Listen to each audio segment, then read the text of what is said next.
Husband বাঁচতে চায়, আমার হাজবেন্ডের একটা কিডনি অপারেশন করা লাগবে।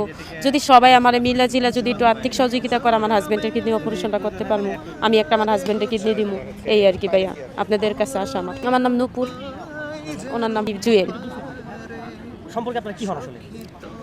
স্বামী স্ত্রী। তো আপনাদের বিয়ের বয়স কত? বিয়ের বয়স 2 বছর হয়েছে। রাস্তা ঘুরতেছি ভাইয়া আমার হাজবেন্ডের চিকিৎসার জন্য। আমার হাজবেন্ড বাঁচতে চায়, আমার হাজবেন্ডের একটা কিডনি অপারেশন করা লাগবে। যদি সবাই আমার মিলা জিলা যদি একটু আর্থিক সহযোগিতা করে আমার হাজবেন্ডের কিডনি অপারেশনটা করতে পারবো, আমি একটা আমার হাজবেন্ডের কিডনি দিব, এই আর কি ভাইয়া। আপনাদের কাছে আসা আমার। তো আপনার স্বামী ইতিপূর্বে কি কাজ করতেন? উত্তরা বিডিয়া মার্কেট গাড়ি, প্রাইভেট গাড়ি ঠিক করতো। তো এই চিকিৎসার জন্য এখন আপনি কোথায় কোথায় যেতে হয়েছে আপনাকে এই পর্যন্ত? সরোদ্দে গেছি, তারপর পিজি হাসপাতাল গেলাম, শ্যামলী গেলাম, কিডনি ফাউন্ডেশনে গেলাম, অনেক জায়গায় ভাই, অনেক হসপিটালেই গেলাম। আচ্ছা, আমরা তো বর্তমানে দেখি যে বিয়ের পরে ক্ষুদ্র ক্ষুদ্র কথা নিয়ে স্বামী স্ত্রীর মধ্যে বিচ্ছেদ তৈরি হয়ে যায়। তো আপনার স্বামী তো একটা মৃত্যু সজ্জায় আছে, তো আপনি তাকে ছেড়ে যাচ্ছেন না কেন? ছেড়ে যাচ্ছি না ভাই, আমি আমার হাজবেন্ডকে খুব ভালোবাসি অনেক। আর মুখে বললেও বুঝাইতে পারবো না, কারণ 3 বছর সম্পর্ক করে বিয়ে হয়েছে ভাই আমার সাথে। যখন সুস্থ ছিল তখন আমি এতটাই কেয়ারিং করছি, আর এমন অসুস্থ আমি যদি আমার হাজবেন্ডে ছেড়ে যাই, এটা আল্লাহ খুশি হইব না ভাই, আল্লাহ নারাজ হইব আমার প্রতি। অনেকে তো দেখি টাকার জন্য বা অন্যান্য অনেক কারণে ছোট ছোট বিষয় নিয়ে একটা কথা কাটাকাটি হলে স্বামীকে ছেড়ে চলে যায়, স্বামীকে দেখে না। তো আপনি আসলে এই ভালোবাসাটা কোত্থেকে জন্ম নিল? প্রত্যেকে মানে ওনার ব্যবহার, ওনার কথাবার্তা, তারপর ওনার চাই চলন, মানে সত্যি কথা উনি খুব ভালো একটা মানুষ। আর ওনার টাকা পয়সা নাই যে আমি ওনার টাকা পয়সা দেখা আমি এরকম বলতাছি, তো উনি খুব ভালো মানুষ, এটা দেখে আমি ওনার সাথে আছি আর সারা জীবন থাকতেও চাই এরকম। মানে আপনার স্বামী যদি পঙ্গু হয়ে বিছানায় পড়েও যায়, তবুও কি তার সঙ্গে আপনি সারাটা জীবন কাটিয়ে দিবেন? হ্যাঁ, আমি তারপরও ওনার সাথে সারাটা জীবন কাটাতে চাই। আমি ওনাকে একটা কিডনি দিয়ে দিতে চাইতেছি, কারণ উনি বেঁচে থাকুক, আমি চাই উনি স্বাভাবিকভাবে আবার এই আগের মতো হোক, এটাই ভাইয়া।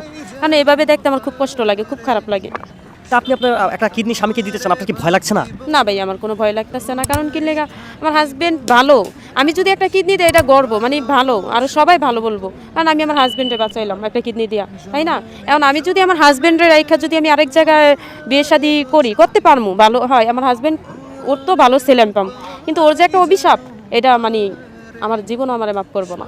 স্বামী যদি ভালো হয়, শুধু কিডনি না, স্বামীর জন্য সব করা যায়। আর যদি স্বামী খারাপ হয়, তাইলে স্বামীর জন্য কিছু করা যায় না। আমি মারা যাই, সমস্যা নেই আমার, মানে একটাই কথা, আমার হাজবেন্ড বেঁচে থাকুক। তখন যদি আমি মারাও যাই, আমার কোনো আপত্তি নাই আর আমার কোনো কষ্ট নাই। কারণ কি কারণে কষ্ট নাই? আমার হাজবেন্ড, আমি একটা কিডনি দিয়ে আমি মারা গেছি, এটা তো ভাগ্যের ব্যাপার। হাজবেন্ডের আগে যদি আমি মারা যাই, প্রত্যেকটা মেয়ের কাছে তার মানে মূল্যায়ন সম্পদ হলো তার স্বামী, মানে আমার স্বামী। আর যদি আমার স্বামী যদি না থাকে, তাহলে আমার তো থাইকা লাভ নেই, আমার তো কোনো মূল্যই নাই, কোনো দাম নাই।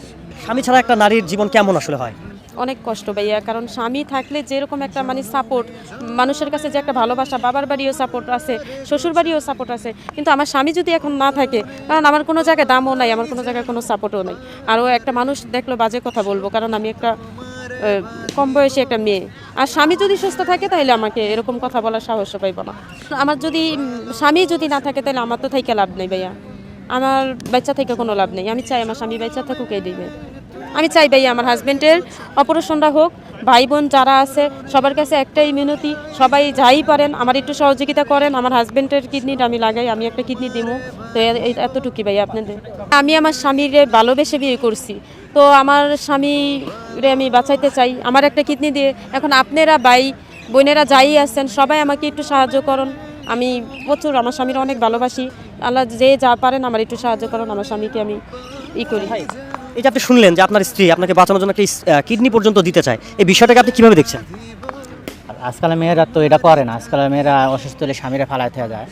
আর আমার ভাগ্য এত ভালো, আমি যে এরকম একটা মেয়ে পেয়েছি, ওয়াইফ পেয়েছি, আমার তো সুখে আর কেউ না। আমি ধরো মরেও যাই, তারপরে দুঃখ নাই।